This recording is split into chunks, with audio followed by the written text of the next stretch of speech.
Мына электрический печь, Люксел деген фирма.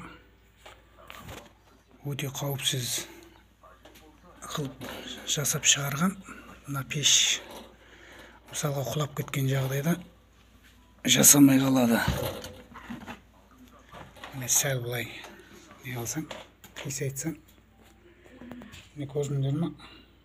Жасамайды пеш. Ал орнына тұрғызып қойсаң, қайттан жасайды. Міне мына розетке тығулы тұр. Бұның астында әдейі батырма қойылған кнопка.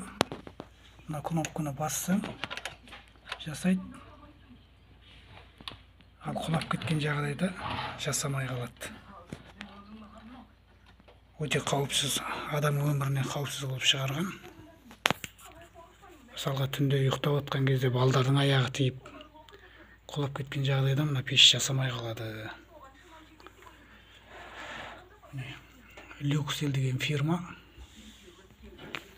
Өте керемет.